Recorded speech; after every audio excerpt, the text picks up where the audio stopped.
Welcome to Walk in the Shadows with me, your host, Tim Woolworth.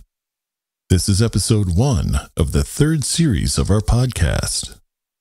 There are many things that unite us as humans, like the air we breathe, the food we eat, and the blood that pumps through each of us. Your blood, and mine, can be traced back for countless generations to the pre-dawn of humanity. We say things that give our blood power, like if you have a passion that you're good at. One might say that, for example, dancing is in her blood. When something requires a lot of effort, we say it took blood, sweat, and tears. And of course, we recognize that our very lives depend on the power of blood when we acknowledge our life's blood that flows within us. Blood has been studied by medical science for centuries.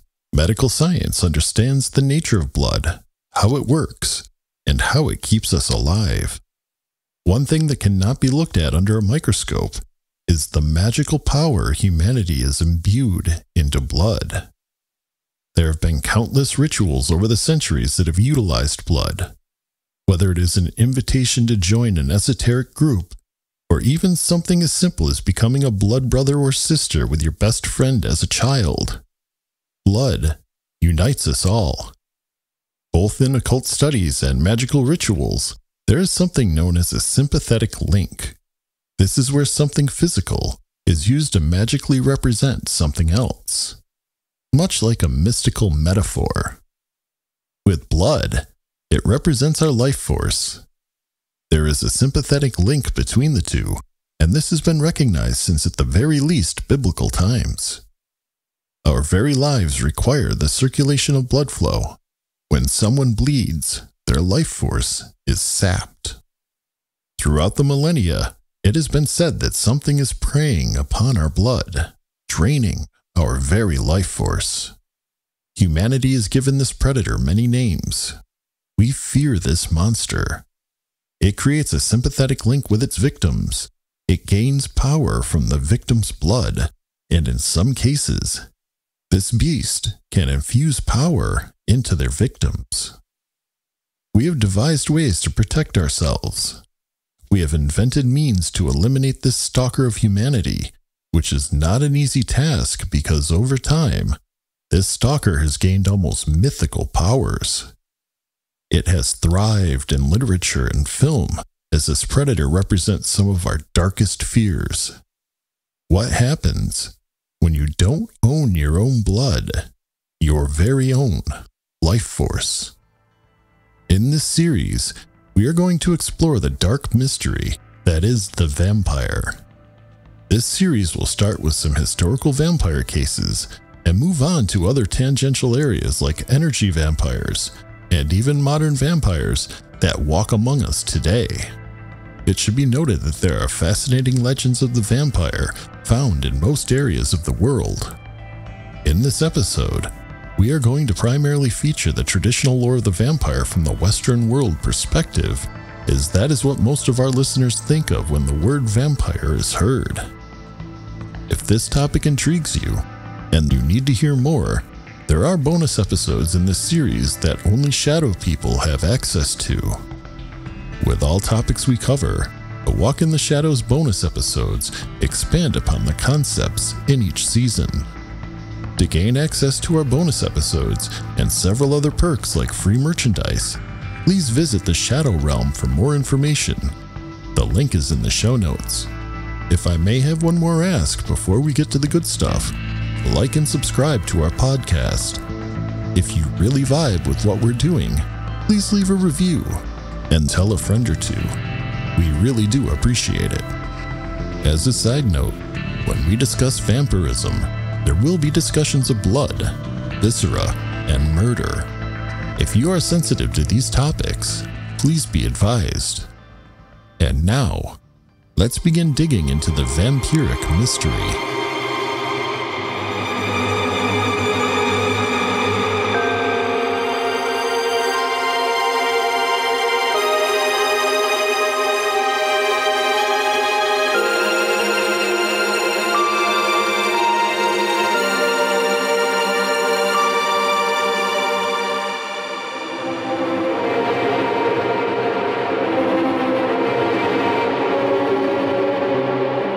say the word vampire, chances are that you see an image, an archetypal legend if you will, in your mind's eye.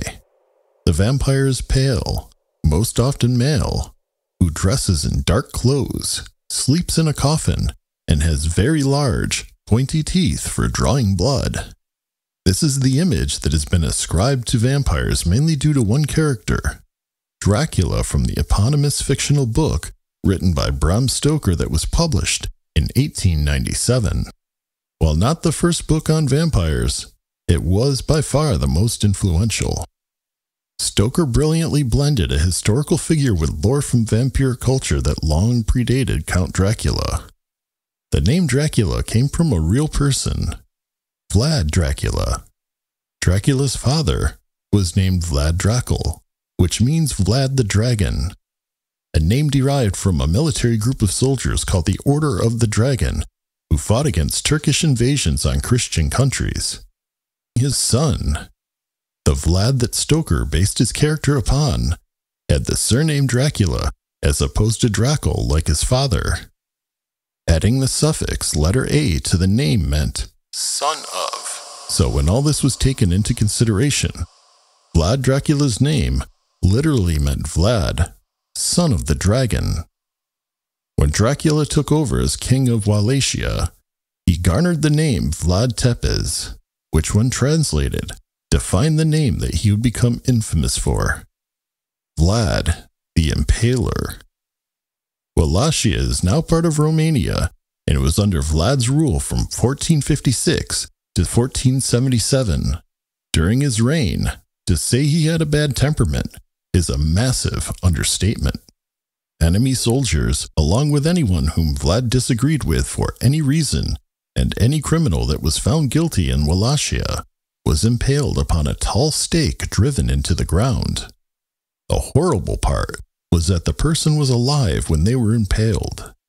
The stake had either a sharp point or a blunted point if Dracula was feeling particularly malicious and wanted to prolong the agony.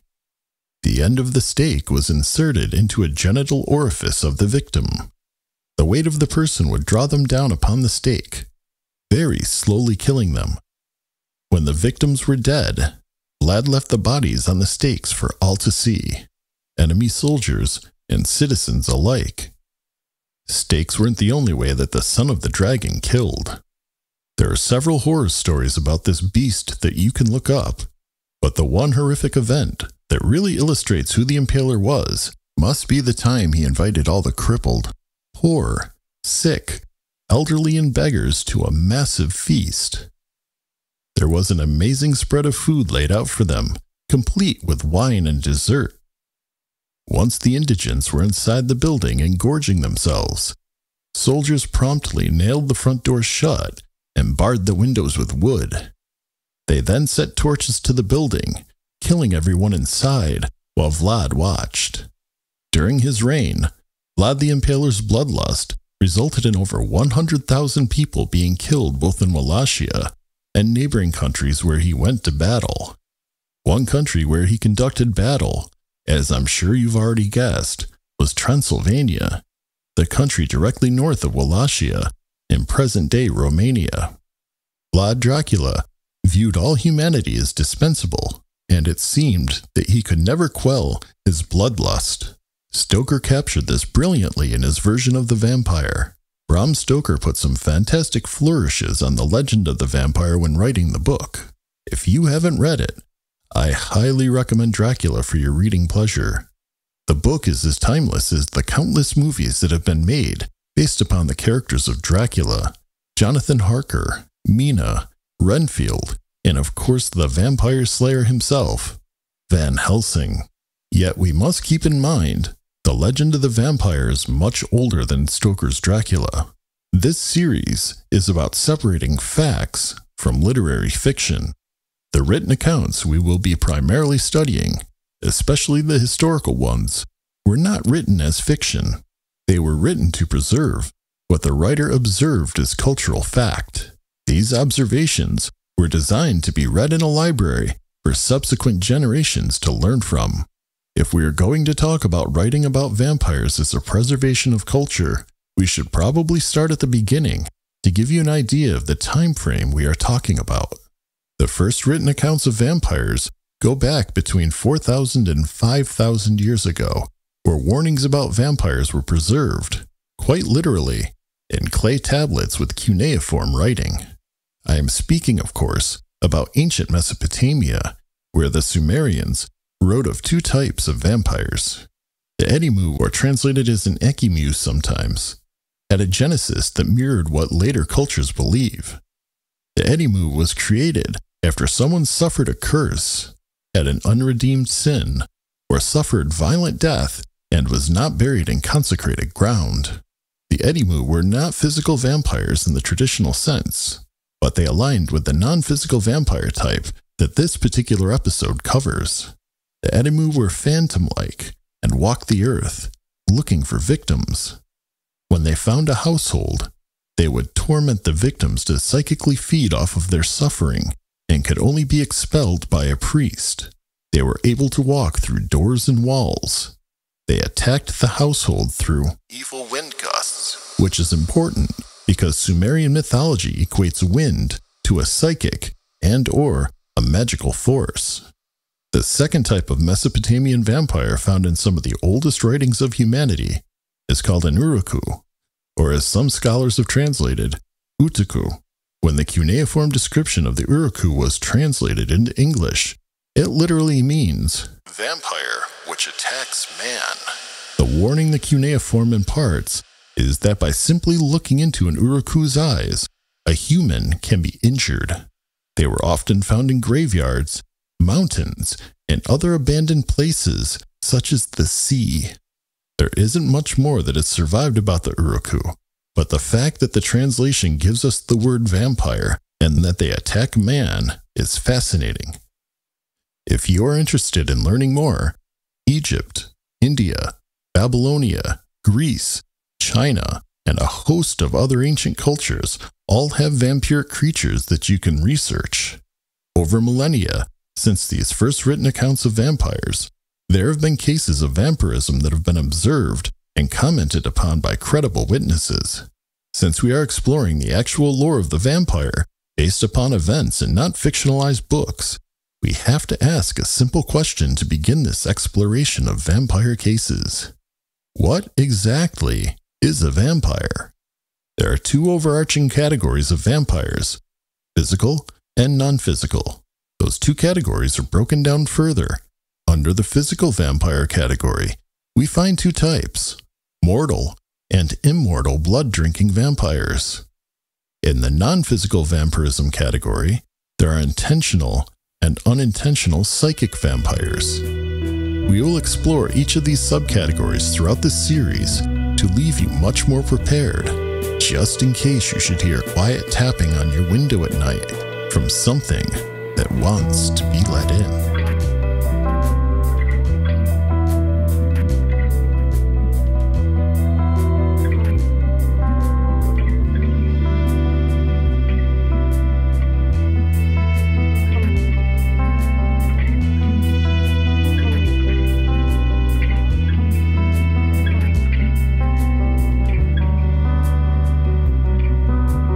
Begin answering the question of what a vampire is and how we arrived at the idea of the vampire we have today, we have to start by considering some early authorities on the topic.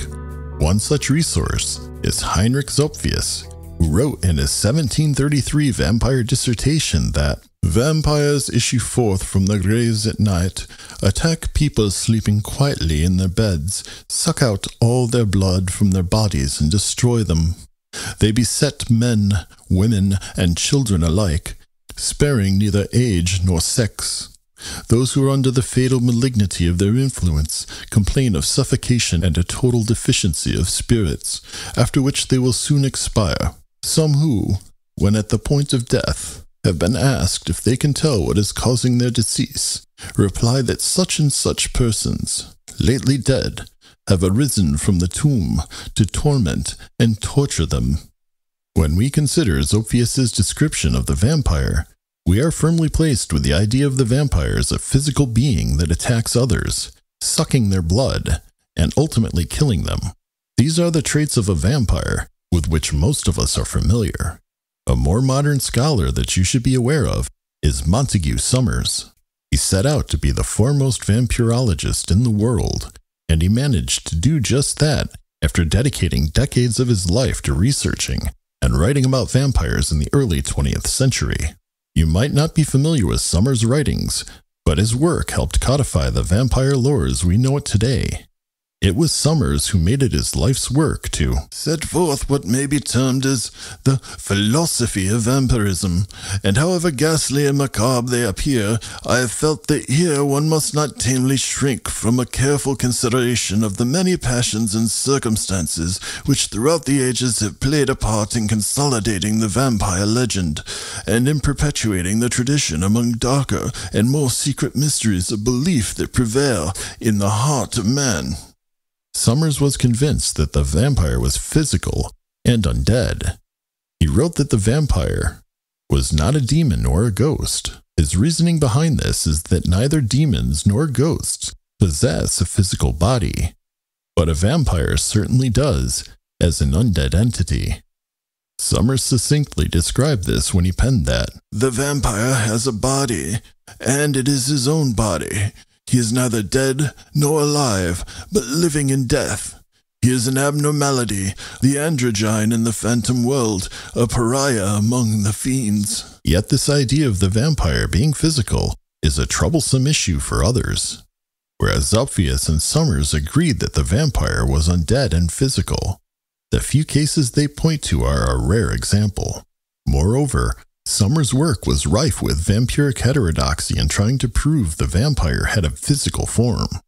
There are centuries of reports from witnesses who have experienced the vampire as a spirit entity that inflicted wounds upon, or even killed, the living. The reports of these phantom-like vampires far outweigh the reports of physical vampires during Summers' years of vampire scholarship. What I found astonishing was that these phantom-like vampires did not drink blood. Instead, the early Western vampires of countries like Greece or Slavic nations feasted primarily upon that sympathetic link with blood. Life force. There are so many cases where phantom-like vampires climb into bed with the victim and throttled them to death or left them physically drained of energy. The non-physical vampire was often familiar to its victims, typically being a deceased loved one or a neighbor. The person can sometimes recall who the vampire was only after the attack. This is because the phantom-like vampire typically assumed a dark form in the victim's bedroom, with the facial features of the vampire only manifesting mere moments before the attack. As a side note, I came across the phrase "throttling someone" quite a lot when reading historical vampire cases. When I mention the word throttling in this series, it means to choke or to strangle, which is an interesting idea when we consider how the modern blood-drinking vampire attacks its victims. The idea of a vampire throttling its victims is very old. In the 12th century, a chronicler by the name of William of Newburgh wrote of a vampire that was in Buckinghamshire, England. Newburgh was told this tale by a local archdeacon, and he wrote about it under the title of the extraordinary happening when a dead man wandered abroad out of his grave. In this chronicle, a man was buried. On the night following his interment, he returned to his wife's bed and throttled her. It happened again on the subsequent night as well. For the third night, the wife asked some neighbors to stay at her home. When the vampire appeared, they shouted at it until it went away. Then, as things often do, the events became more prolific. The vampire ghost attacked animals and alarmed neighbors with his presence. He was referred to as a ghost and not a corporeal body because only a select few could see him, whereas most could not, but still perceptibly felt his horrible presence. The archdeacon consulted the bishop, Hugh of Lincoln, who had decided that the best option was to disinter the body and place an absolution upon its chest. When they dug up the body, it was observed as being uncorrupt, despite the months that had passed since his death. The absolution was placed on his chest, and he was reburied, and afterwards, there were no more vampire ghost attacks.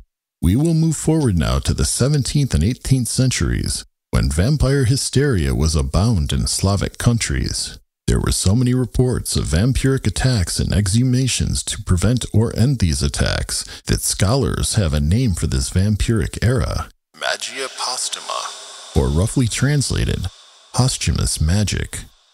There are several surviving accounts of vampires afflicting local villages, including the way that they attacked people, and how they were dispatched.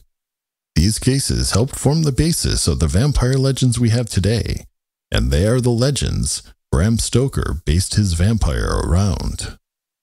There are a lot of words for vampire.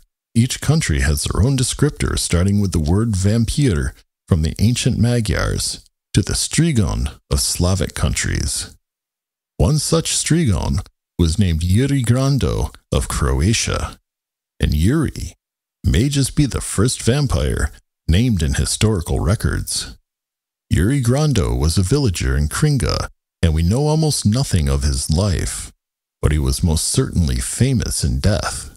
Grando died in 1656 due to an unspecific illness and was buried by the village priest, Father Giorgio.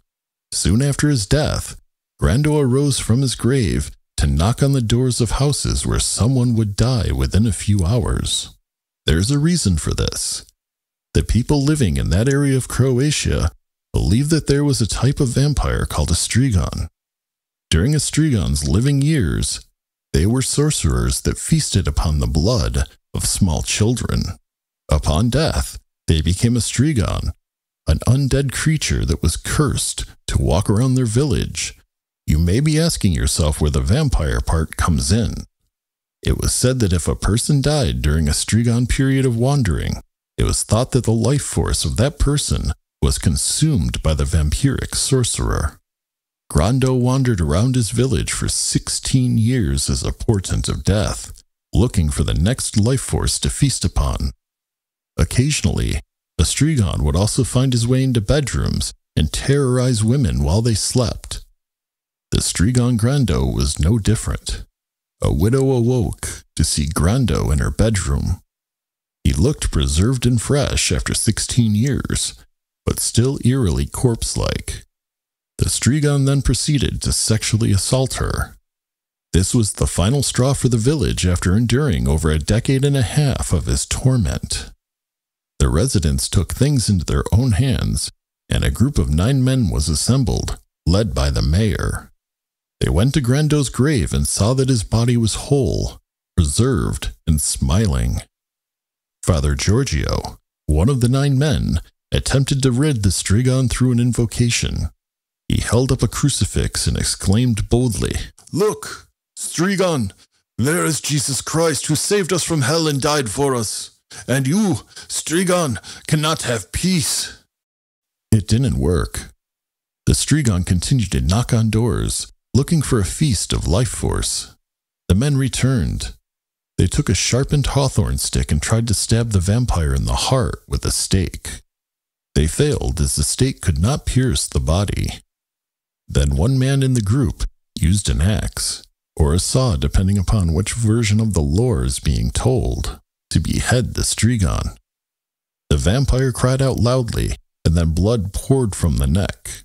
The head was removed, and the grave was covered in dirt once more, permanently entombing the strigon and ensuring his undead death. Only then did the village know what it was like to sleep peacefully, without a vampire knocking upon their doors.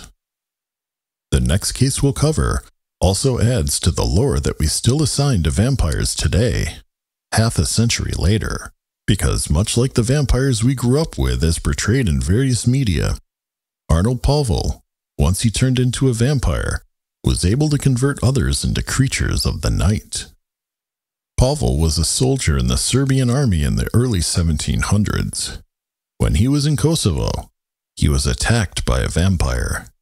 In that day and age, the only cure to keep a vampire at bay was to eat some dirt from the vampire's grave and smear oneself with blood from the vampire.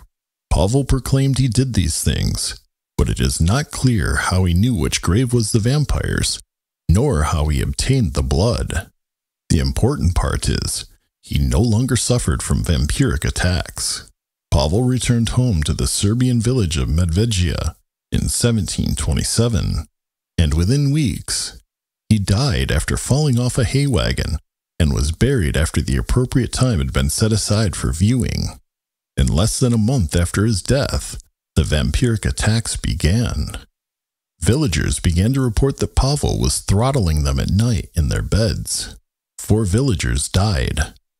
Fearing that Pavel was a vampire, they dug up his grave to check for signs of vampirism. He was undecayed, odor-free, and his skin and nails had fallen off, only to be replaced by new iterations. There was fresh blood to be found inside the chest cavity, and it streamed from the orifices when a wooden stake was put through his heart. Upon staking, the vampire groaned and blood poured forth. He was removed and his body burned. There was not another vampiric attack linked to Pavel, but the villagers feared that those he attacked would become vampires. They dug up each one of their graves and found them all in the same condition as Pavel, several weeks after death. They were all disposed of in the same manner. Considerable time went by, several years in fact, when 17 additional people died in what appeared to be vampiric attacks.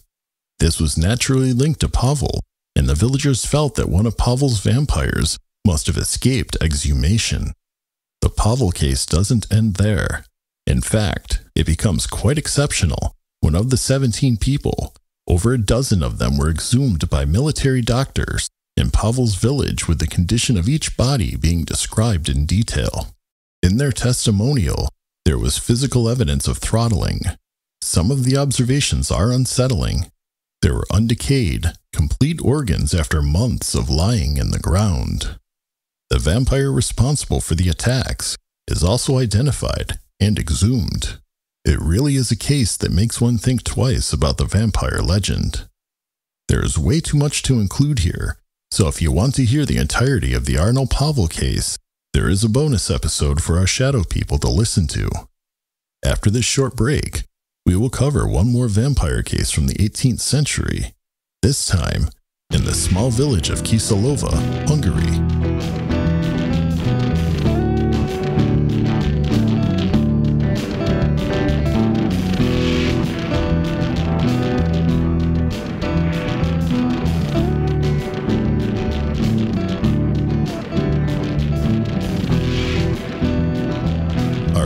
Phantom-like vampire case is that of Peter Plogojoviz. This case is taken from eyewitness reports from Imperial Provisor Frumbold, an Austrian administrator of the region who wrote letters about this vampiric case that still exists, and a parish priest. Peter Plogojoviz died in 1725 and was buried with a religious funeral about 10 weeks after he was put in the ground. Several villagers reported seeing him at night.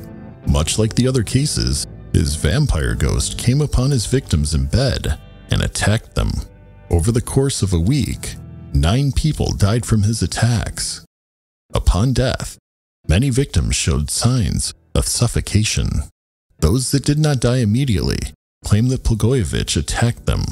Frumbold wrote that Peter Plogojoviz came to them in his sleep and lay down on them and choked them that they would now have to give up the ghost. The villagers wanted to banish the vampire to eternal rest by staking the body. Frumbold, at first, wanted the citizens to hold off. The burning of a corpse as a way to rid a village of vampires was forbidden by a 14th century law, Article 20 in fact, of Dushan's Code, a constitution for Serbia ratified in 1349. That stated, "And if any person be taken out of his grave for magic and be burnt, any village that does this shall pay a fine, and if any priest shall come to it, let his priesthood be taken from him." Removing a body to burn a vampire, a creature of magic, was punishable for all involved. Finally, after a long council with the parish priest, Frumbold changed his stance on the vampire's exhumation when pressured by the villagers. It was either break the law or become a victim of the vampire of Kisalova. When the vampire was exhumed, the telltale signs of a vampire were present.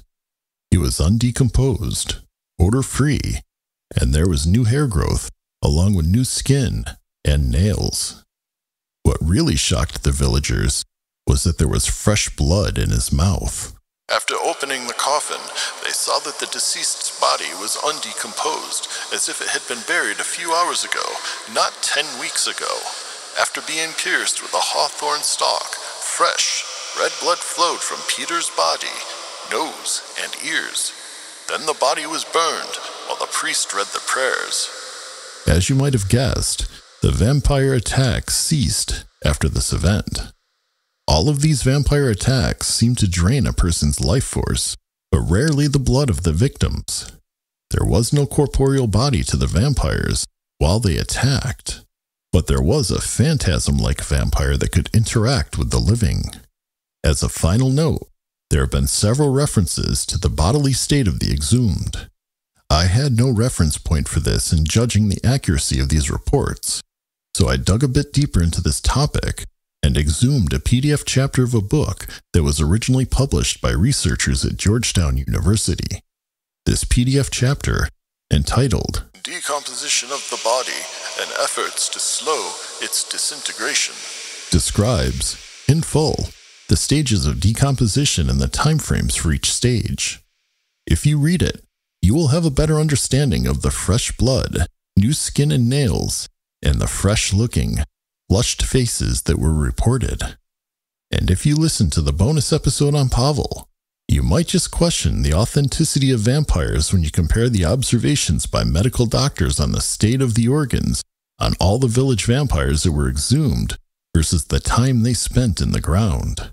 We have posted this PDF in the Shadow Realm as a downloadable document for all listeners if you are interested in pursuing additional knowledge about this topic.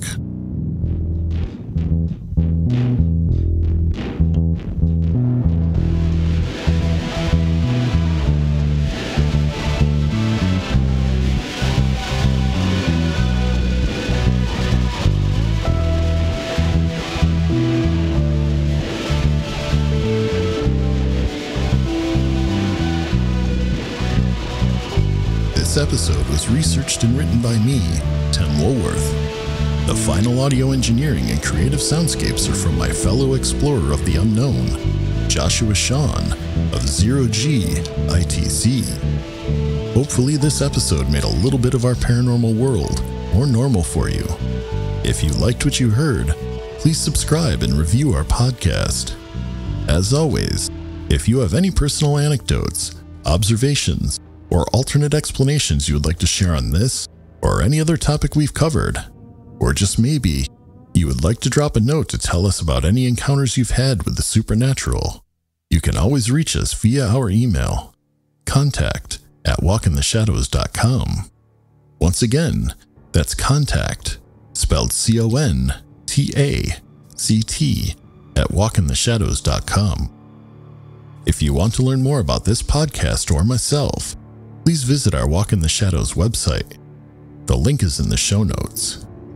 On our website, you can find stunning merchandise available only through the Walk in the Shadows store, the resources used for this series, all of our social media accounts, and access to our Shadow Realm where the Shadow people walk freely.